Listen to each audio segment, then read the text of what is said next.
So let's get started. Good evening and welcome to Copperfield's Books virtual event with Joan Ryan in conversation with Killion.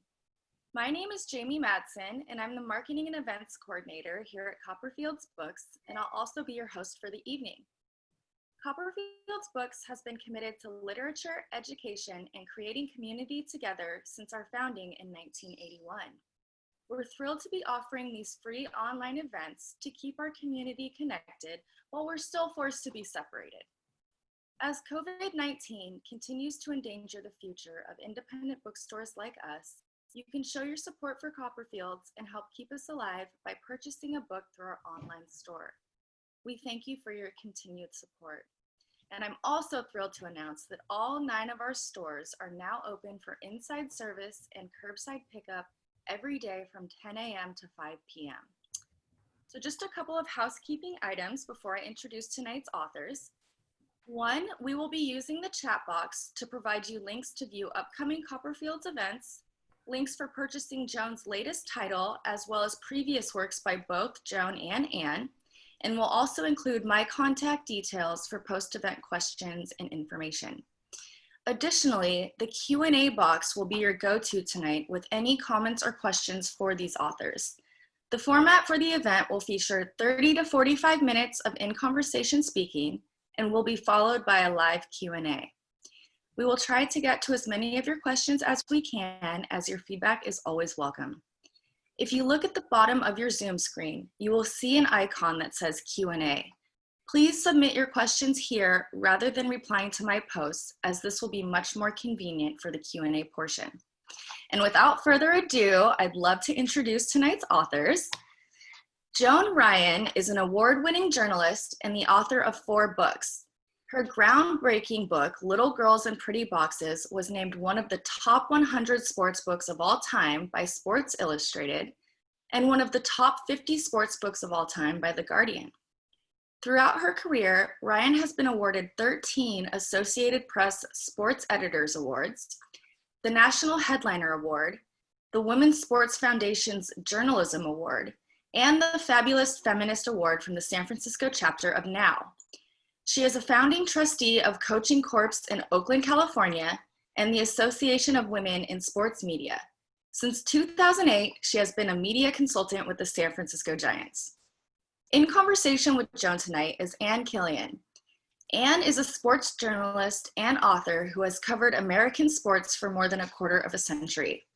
An award-winning columnist for the San Francisco Chronicle, Anne was named the 2014 California Sports Writer of the Year and has written for Sports Illustrated, Comcast Sportsnet, San Jose Mercury News, and the Los Angeles Times. She has covered several World Cups and pivotal moments in the rise of both American men's and women's soccer, and is also a New York Times bestselling author, having co-written Solo, a memoir of hope with soccer star Hope Solo, and Thrill Like a Girl with softball great Jenny Finch. She is the author of both Champions of Women's Soccer and Champions of Men's Soccer, which both have been translated to Spanish editions that will be releasing this fall. Tonight, they are here with us to discuss Joan's latest title, Intangibles, Unlocking the Science and Soul of Team. As a huge fan of both of their work, I'm so looking forward to diving in tonight, and I hope you all are too. So without further ado, I'm pleased to hand it over to Anne. Thank you so much, Jamie. Hi, everybody, and hi to my dear friend, Joan. It's a week ago we were sitting together in conversation over dinner, but now we're Zooming together. The book is so great, and as I feel a little ownership with it because I went on this journey with you from kind of the inception to the product now. To have it actually here in my hands is so exciting. So I wanted to talk to you a little bit, if we could start, just talking about the process. When did you think that what sparked the idea? When did you think it was going to be something that actually could be a book? A lot of us have vague, cloudy ideas, but to actually turn it into a solid book that's organized, when did you decide that could happen? And talk a little bit about just the twists and turns along the way. Right. Well, first of all, it is great that we get to do this together, Anne. Very few people know me as well as Anne does, and certainly my work. And truly, we went to the same gym together in Corte Madera for years. And afterward, you know, I'd always try to talk her into having a coffee because I'd always rather have a coffee than go back to my office and actually write.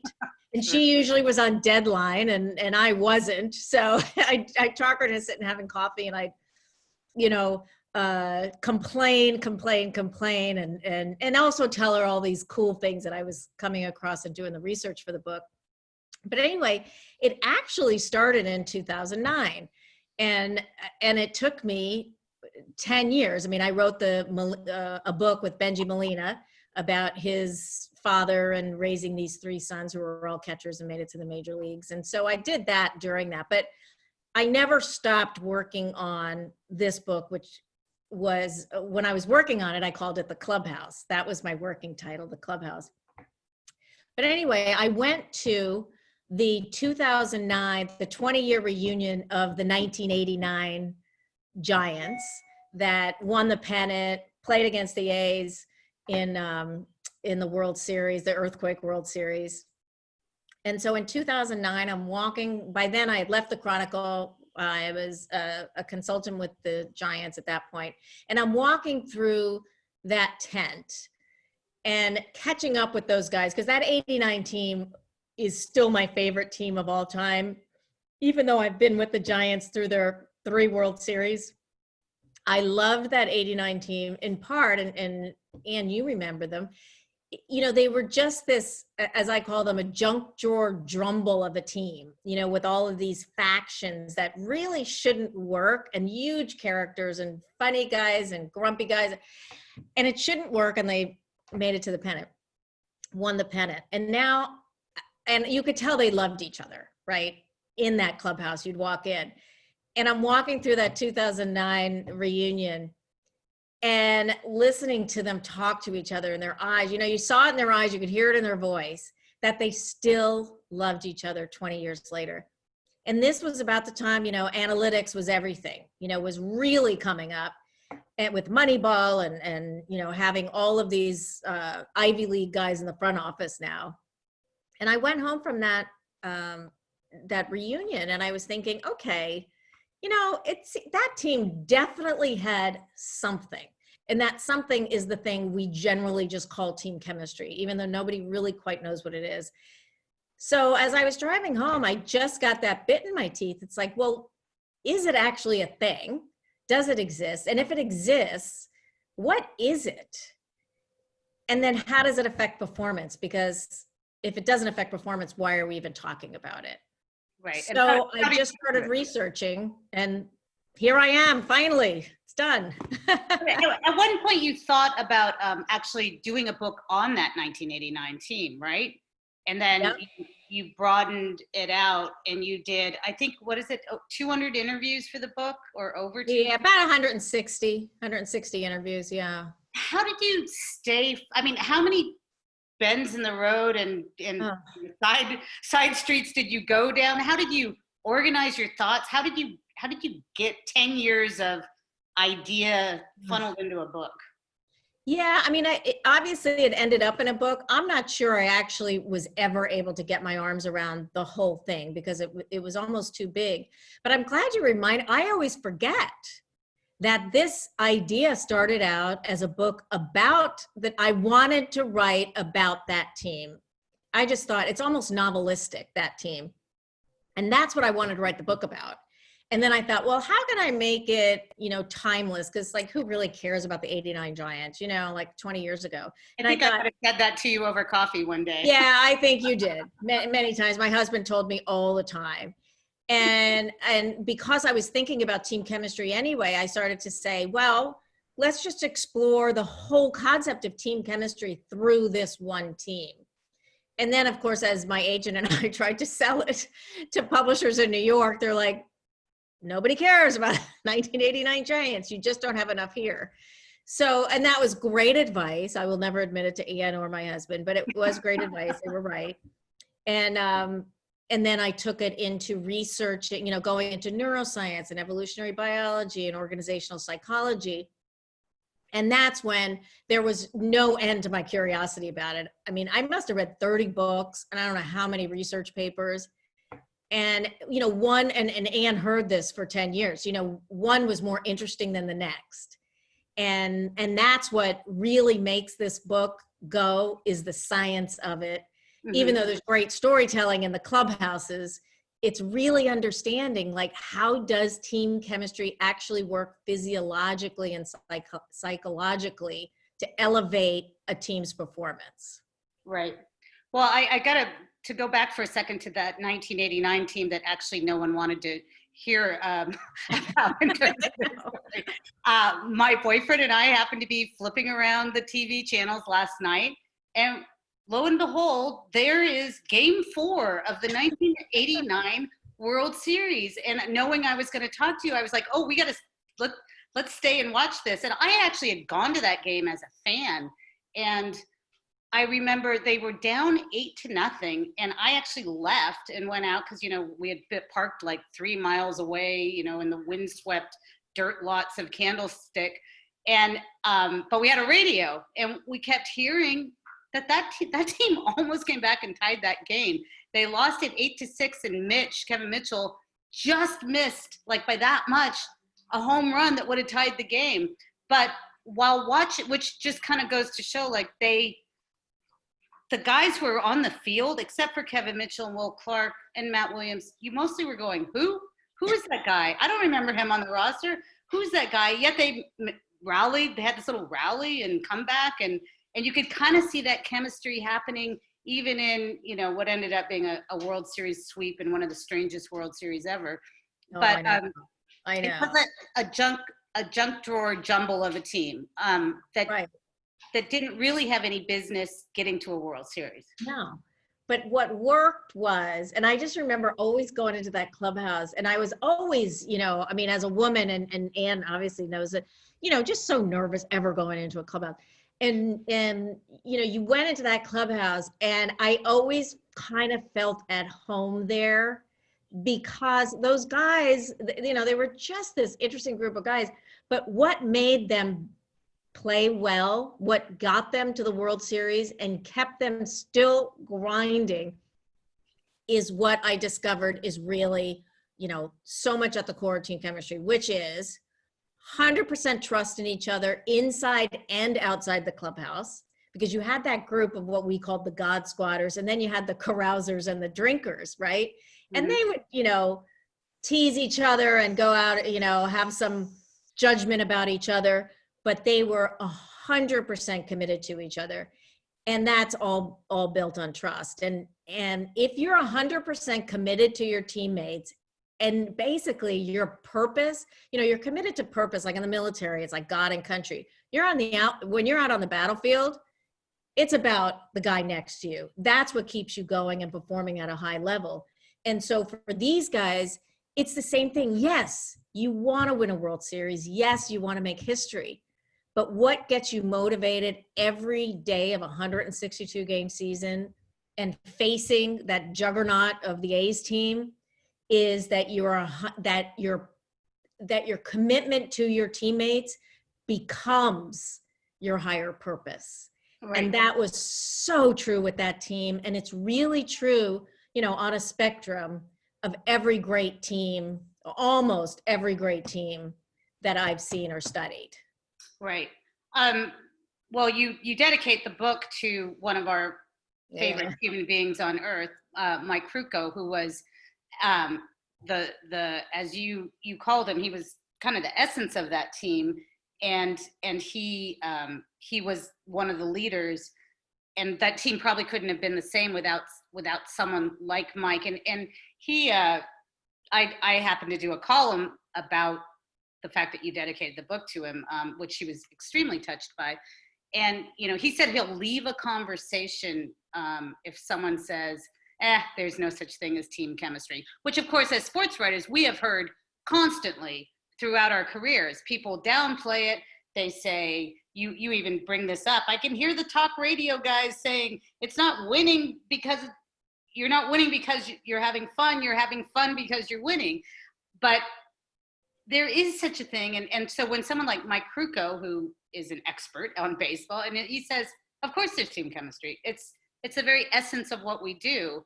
That was such a great person to dedicate your book to, and to be the example of what that is. Because I think most of the people listening here, that comes through the fact that you would want to be his teammate. We all know that just listening to him. Oh, right now, I still want to be his teammate. Like I would be with Mike Krukow, anytime, day or night. I mean, he is just one of those guys, what I call in the book, super carriers of chemistry. He's the guy, he walks into the room, the energy changes. It just does. And we all know people, they're rare, but we all know people like that, he's somebody, when you're with him, you feel smarter, you feel more attractive, you feel all of these things. Like he just makes you feel more than yourself. So you can imagine what he did in a clubhouse, right? Lifting these guys the way he did. And if you remember, he was on the bench for most of that season because his arm, his shoulder just shredded. And he sat in that dugout along with Dave Gervecki, who was on the DL, which was used to be called the DL, Bob Brenly, like all these great veterans were on the bench, and they were as important. I will go to my grave saying it. They were as important to that team than anybody who picked up the bat in any of those games, for sure. So let's talk about what you discovered in terms of the actual science. Did you learn did you find, were you surprised by your findings or? Oh, totally surprised. Because I was thinking team chemistry was the same as camaraderie. If guys really like each other, then they're going to care about, how those guys are playing. And, and I was sort of not thinking any deeper than that. And really, it's not camaraderie. When you see camaraderie on a team, like real camaraderie, they're going out to dinner together, they've got their little handshakes, that's the evidence that they have team chemistry. They already have team chemistry when that is happening. Mm-hmm. And how team chemistry comes about is that just like it happens in any human relationship, right? Studying team chemistry was like studying human nature. Mm-hmm. So the way team chemistry comes about is just so incremental. We build trust incrementally. We start caring about people incrementally. And it doesn't happen by going out to dinner together. It doesn't happen by, going out and doing a ropes course together.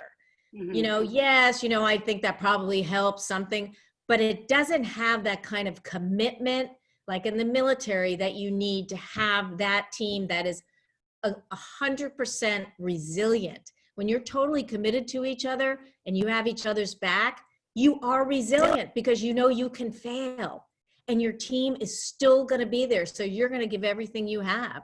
It's why boot camp. Why do they have boot camp?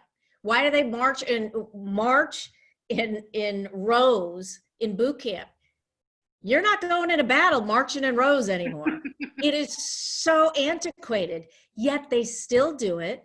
They still make boot camp way, way, way harder than it needs to be to learn the technical skills. Mm-hmm. But boot camp is about the bonding. It's about we leave no man behind. We're going to stay in there until all of us are gone or all of us are in. And not only staying in there, but staying in there at a high performance under really almost unbearable stress, that you're still able to do it because of that guy next to you. And it's interesting because the boot camp analogy, of all the stories you tell in the book, the boot camp analogy is closest to General Vanderveer down at Stanford when she was the head coach of Team USA, and really put these extraordinary women who were trying to make history and create professional leagues and win a gold medal and do all these things. She really put them through the ringer, and they really, they bonded together in many ways against her. They also became what you just said, no one left behind. They even their weakest link, who was their most famous player, they all rallied to support her because Tara was so hard on her. That was just, I mean, it's such, again, things that I wrote about. I experienced that 96 gold medal team, but it really interesting to see the building of the unity behind the scenes, and some of the levers that Tara pushed, knowing that they weren't going to like her very much for doing it, but it was going to make them tough and hang together. She knew it. It was the 1996 Olympic team, and that Team USA, you know, the international team, had really faltered over the previous few years. They weren't, you know, showing up and winning. There was Brazil, there were Australia, there were good teams out there, and Tara had coached one or two of them, and she was infuriated the way the American women played as a team. So it was really kind of an experiment in team chemistry, because every woman who was on that team had to take a year off from her life. That had never happened on an Olympic, in an Olympic team sport, where they stayed together for an entire year. And Tara gave up a year of her life doing that, leaving Stanford. And their first stop in their, you know, they played a ton of these practice games, of course, with the national teams for, you know, the other teams around the world. And, you know, they ended up playing 60 games by the time they got to actually by the time they won the gold medal in the Olympics. But their first stop when they started on their tour was Siberia. It was so perfect. You couldn't make up a novel. In a novel, you couldn't write it that way. It was hilarious. And the court was laid over an ice rink, and everybody's in there in their parkas. And the food was, I mean, everything was horrible. And it was like, okay, welcome to this year. Yeah. So you identify,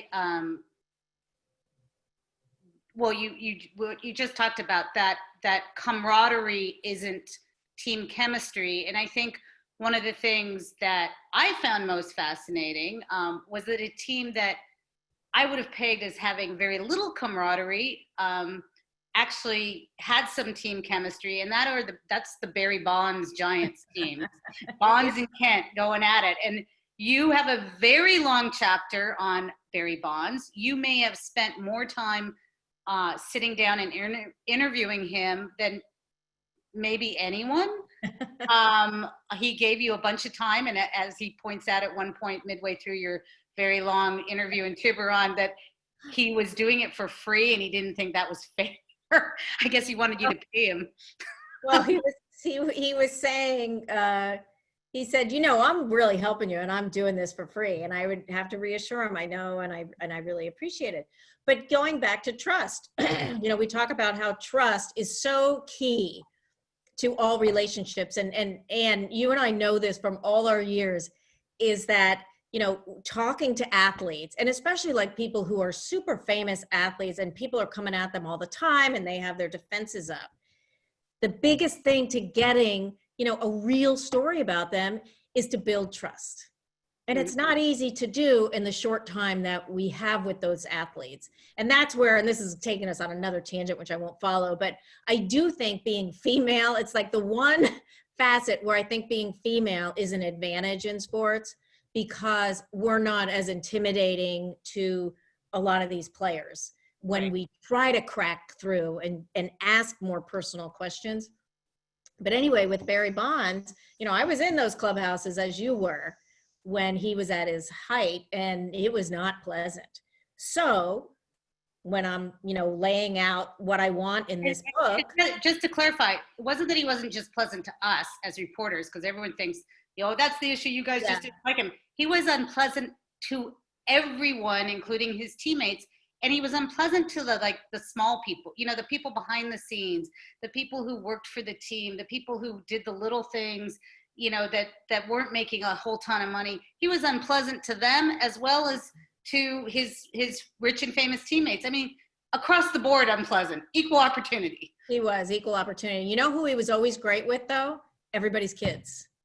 Yes. Every teammate will say, nobody was better with our kids than Barry Bonds. So, there you have it. Complex people, right? Right.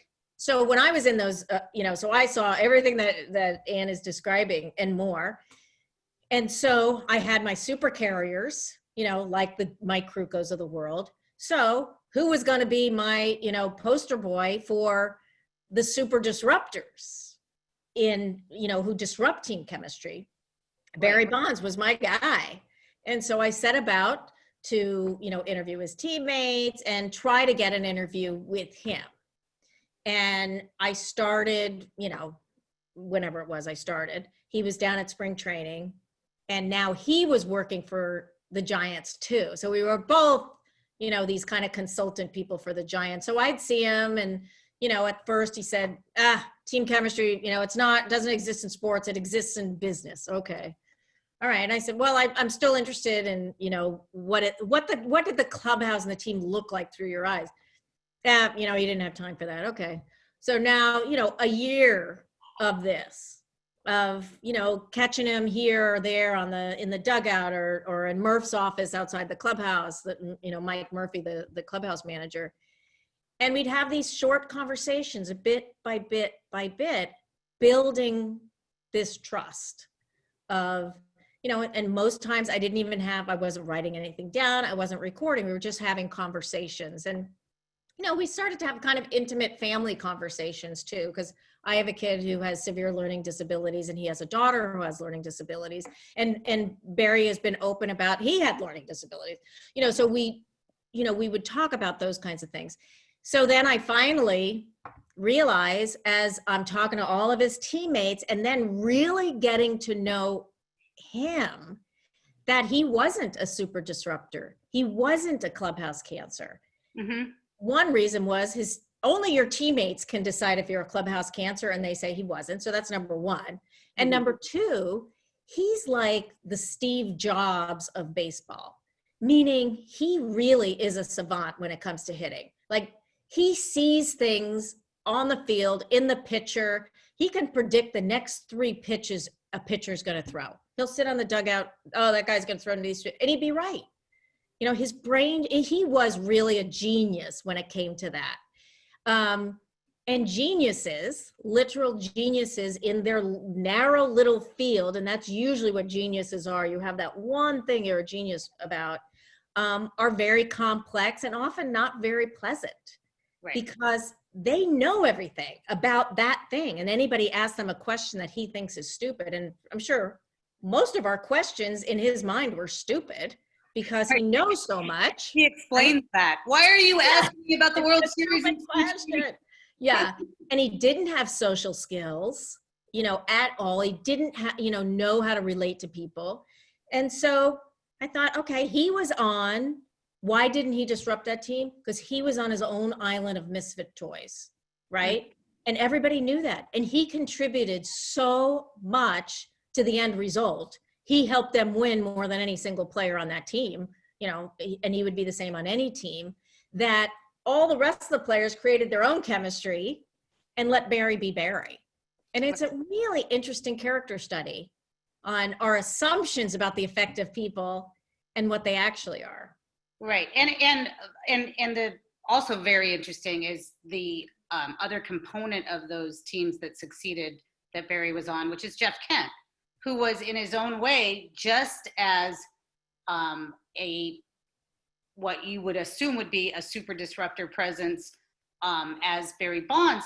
But as you illustrate, it's almost like there were these 2 poles at either end of the clubhouse, and then all the chemistry was actually happening between them, because all these other groups, they were all getting along fine, and the guys just ignored the 2 guys that they knew weren't going to be their buddies anyway. They weren't. They needed them for what happened on the field, but they didn't really need them for the clubhouse culture. No, they didn't. And what's really interesting, and by studying Bonds and Kent, and I spent a lot of time with Kent too, by studying the 2 of them, now all of a sudden I had the answer that everybody who doubts team chemistry in baseball always asks, which is, well, what about those 1970s A's and 1970s Yankees 25 team? Cubs, 25 players. Exactly. And they won and won and won. And they couldn't, they'd have a fist fight, before lunch, right? And he's like, well, they didn't need team chemistry. And what I realized with the Bonds and Kent is that what Bonds and Kent had is the same thing that those teams had 25 times over, which was that they had incredible task chemistry, which means on the field, those guys trusted each other 100%. And in my interviews with Bonds and Kent, each said this of the other. Kent said, there is nobody I want out in left field or at the plate than Barry Bonds on my team. And Bonds said exactly, Kent, nobody else I want at second base than Jeff Kent. And so they had that 100%, I got your back, and I'm totally with you. I have incredible respect for how you prepare for the game, how you play the game, and you care as much about winning as I do. Right. And that's chemistry. Kind of love, it's its own kind of trust and it's kind of like siblings, siblings get in fist fights, right? But then they would always have no one can mess with your brother except you, right?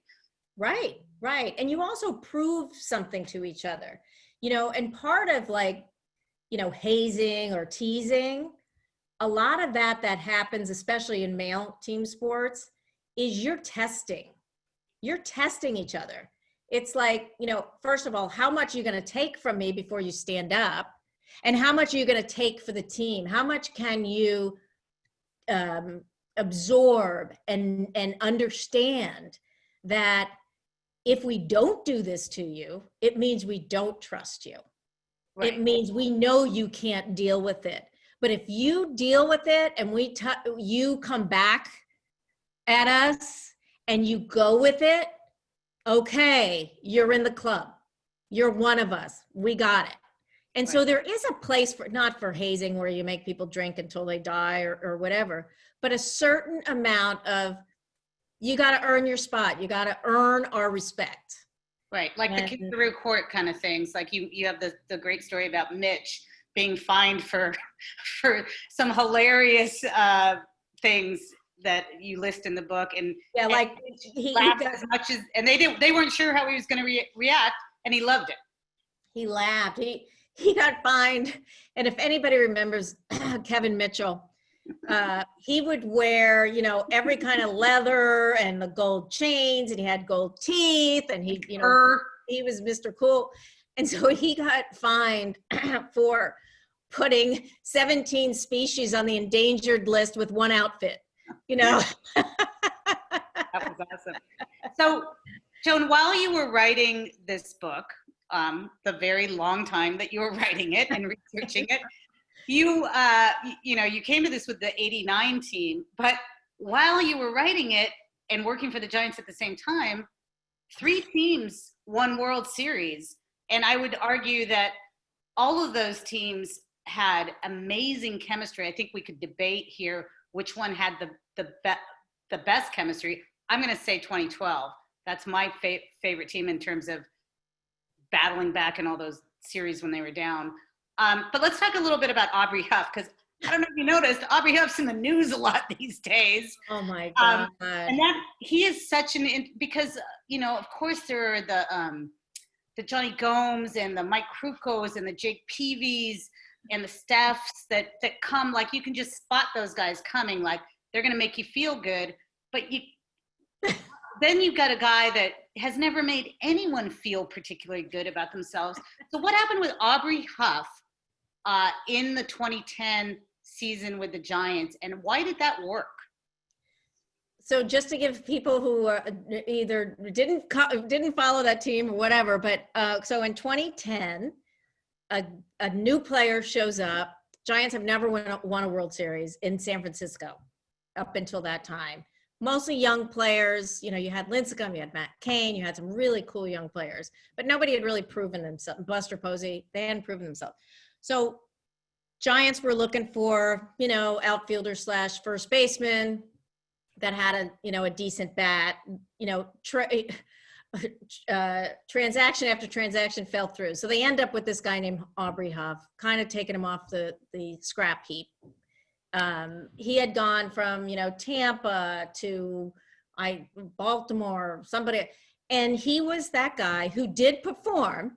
He had actually good numbers, but last guy to the clubhouse, first to leave, just a guy who was punching his card, his time card, and just was a negative guy, really coarse, kind of gross guy.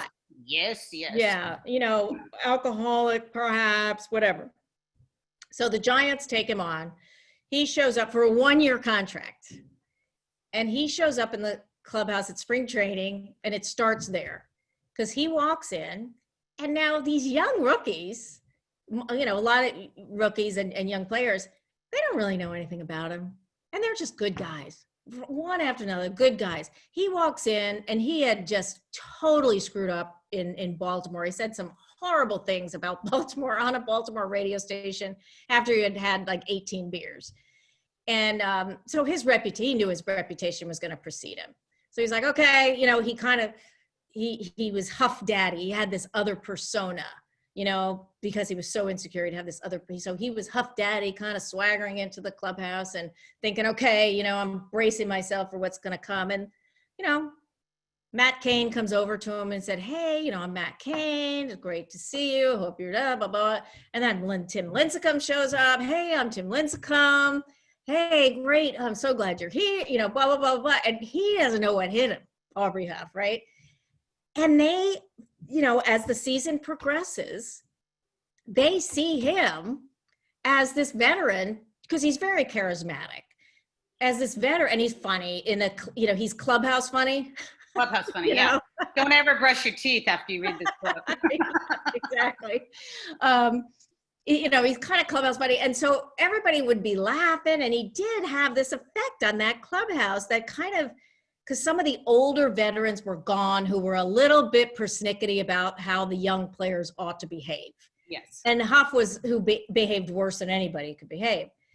And then one game, but he was still standoffish, and one game, he hits a ball, to deep right center, and the ball ricochets, goes past the outfielder, hits another wall, ricochets against. Anyway, and Aubrey Huff is not necessarily Mr. Universe as far as his training and his body type, so he's chugging around the bases, and he's getting waved to third. Come on to third. And now he's was the third base coach. So yeah, Tim Flannery's third base coach.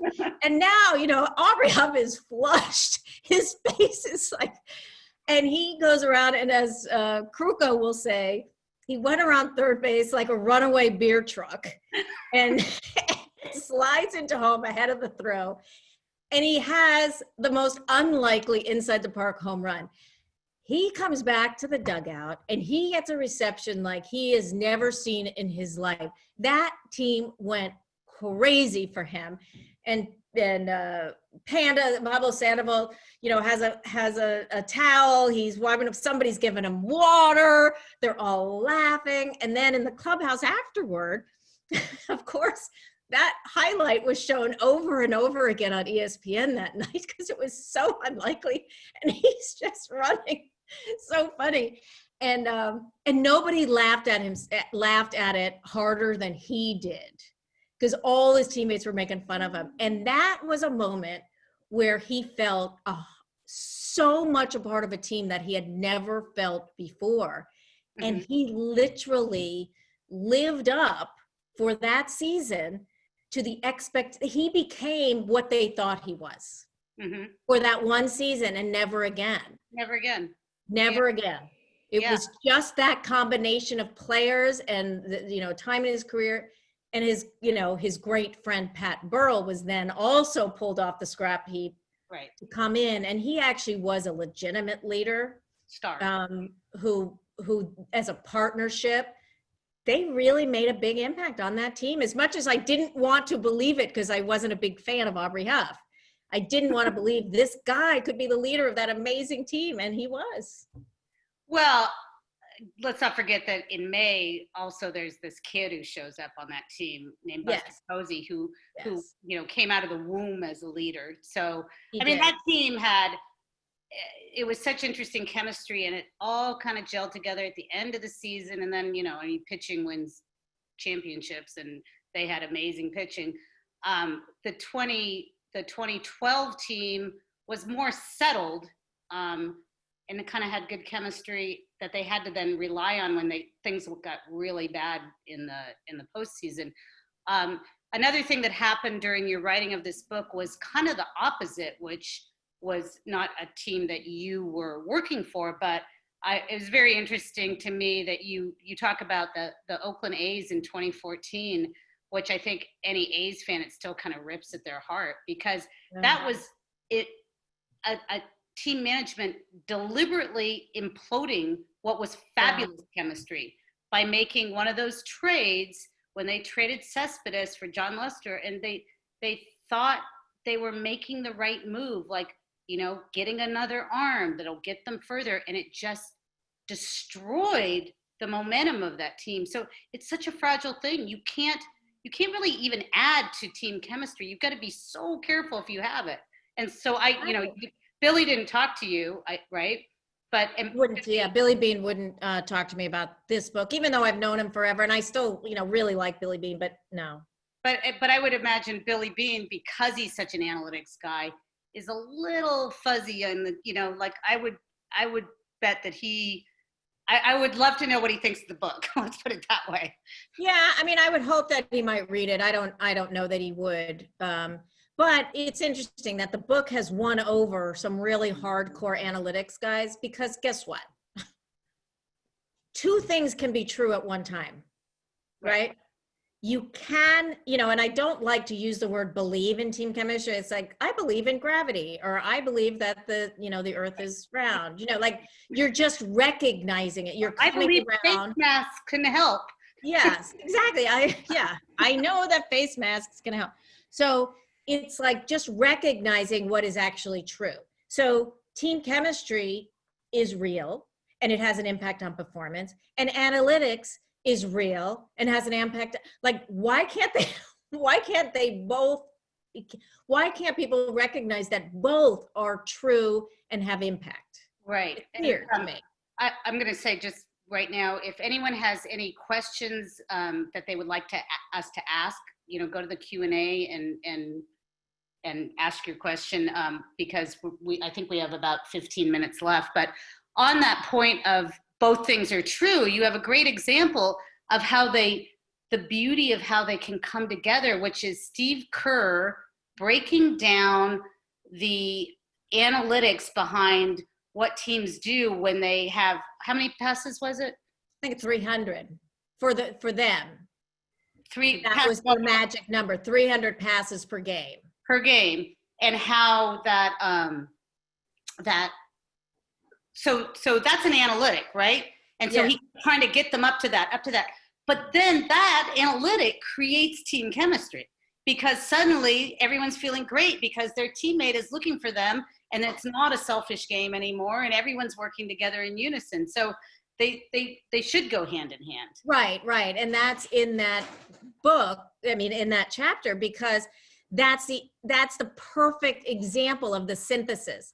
So like, it used to be the cutting edge teams had these great analysts. Well, now everybody has great analysts. So that doesn't really give you much of an edge anymore.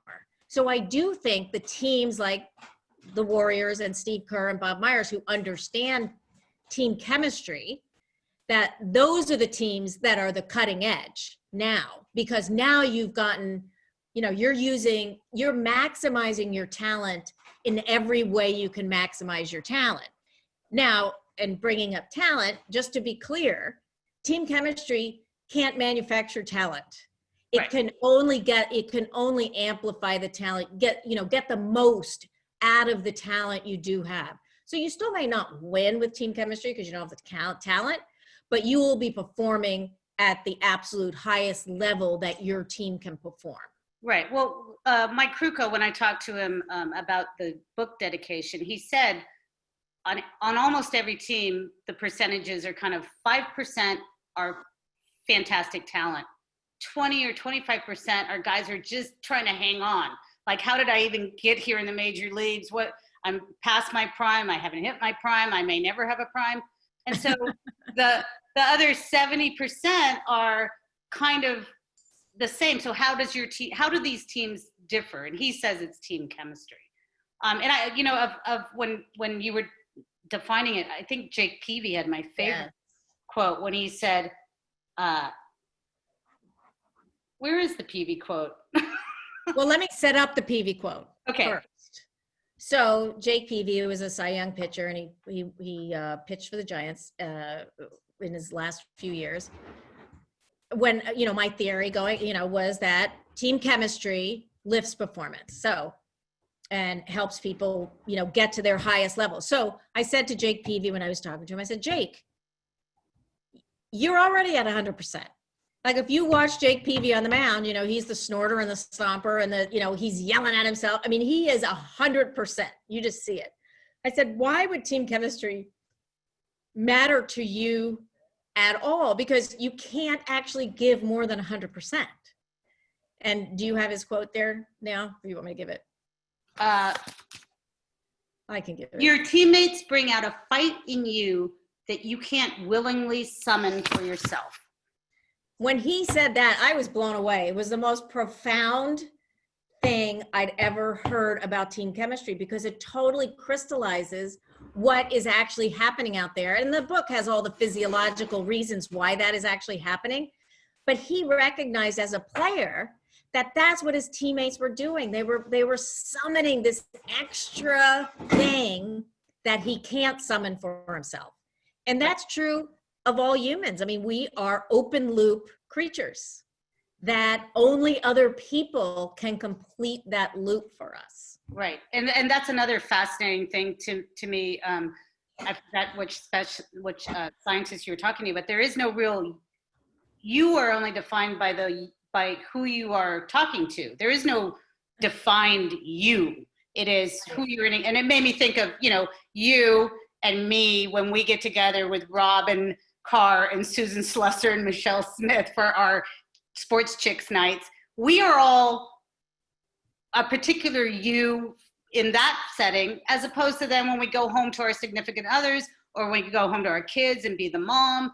We all interact differently. So the you in a team, if they can bring out that best you, right. Chemistry, that's what it's all about, is bringing out that version of a player. Right. And it is that thing, that humans so profoundly influence one another, so there is only this you in relationship because, that's how we're wired from evolution, right? We're right. wired because we needed each other. We needed to be in tribes. So our brains over 3 million years, grew quadrupled in size to house all of our social wiring more than our intellectual wiring, right. because we totally are so interdependent. So in a clubhouse, all of those relationships that are, pinging across a clubhouse at any one time has a huge effect on how they obviously operate as a group. Hey, we have a good question from Lindsay, who says, hi, Lindsay. I know Lindsay. she wants to know how will chemistry work in this crazy season? And I would say, I for one am pretty skeptical that there is actually going to be a crazy season, because I don't see how they're going to get this done. But one of the things that you write about is oxytocin, and hugging the guy that was the oxytocin expert that you went to see. You knew the hug was coming when you went to visit him, because right. hugs release oxytocin. Well, and you also write about, and we've all seen this who cover sports, and I think it surprises some people when they think of like big burly men on teams, how physical teammates are with each other. You describe them as lying on the couches like a pile of puppies together. They're always draped over each other, looking at each other's phones, hugging. On women's teams, people are doing each other's hair. There's so much physical touch that is part of a teammate. And I'm wondering, what do you think it'll be like? How do you think team chemistry will be affected by, I can't even shake your hand, let alone hug you? Right. No. And oxytocin is called either the love hormone or the trust hormone. And we learn a lot through other people's touch, right? It's saying, okay, I trust you, I like you, I have your back, all of those things. And so for Major League Baseball, and God bless them, for even putting these rules out there is no way in hell those guys are going to get through a game without high fives, without, jumping on each other at a walk-off in the 10th inning, right? I mean, it can't happen. Mm-mm. And you're right, it will affect team chemistry. And now my but advice as they go into spring training, and it goes back to Tara Vanderveer and the military model and what all the research says, the fastest way to build the I got your back, just us team chemistry is hardship. So I think the smartest managers are going to make those 3 weeks really hard. I mean, just doing this in coronavirus makes it hard already. Right. But they've got to make it so that people are exhausted and they're going through this hard thing together. Nobody else is ever going to understand what they went through to be 100% prepared and hit the ground running, because you can't waste a game in a 60 game if they end up playing. And I'm with you, I don't think they will. But if they do, you have to be prepared. And that sense of accomplishment, that sense of respect you have for each other, that you all went through this hard thing together, is probably a team's best chance to be ready to go on day one. Right. And in that way, maybe they should sequester them. Maybe they should, because, with baseball, they're all going to get to go home and be in their regular lives. Maybe it's harder to do what some other leagues are trying to do, which is sequester teams. And then it really is a hardship. Oh, I agree. I think they should for those, it's just 3 weeks. What do you think? And we've kind of touched on this, but I don't know that you directly talked about it in the book.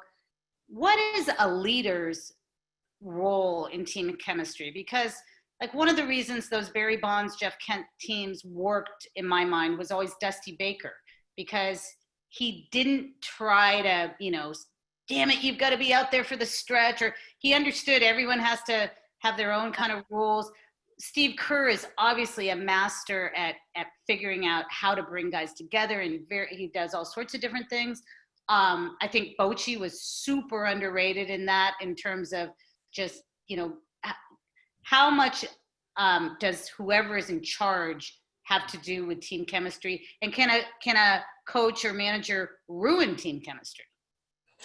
I think they can ruin it, and I think they can certainly facilitate it. Ultimately, team chemistry is about those 25, 26, however many players are going to be in a clubhouse these days, are about those guys.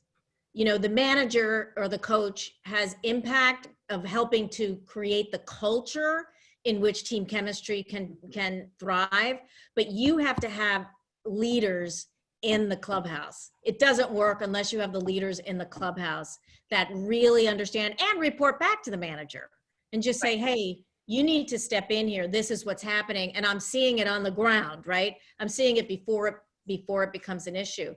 But when you have managers like Dusty or Steve Kerr, Bruce Bochy, those guys, what they do is they accept their players for who they are. Mm-hmm. They don't try to, there's no mold, never, have facial hair, don't have facial hair, have long hair, do what you do.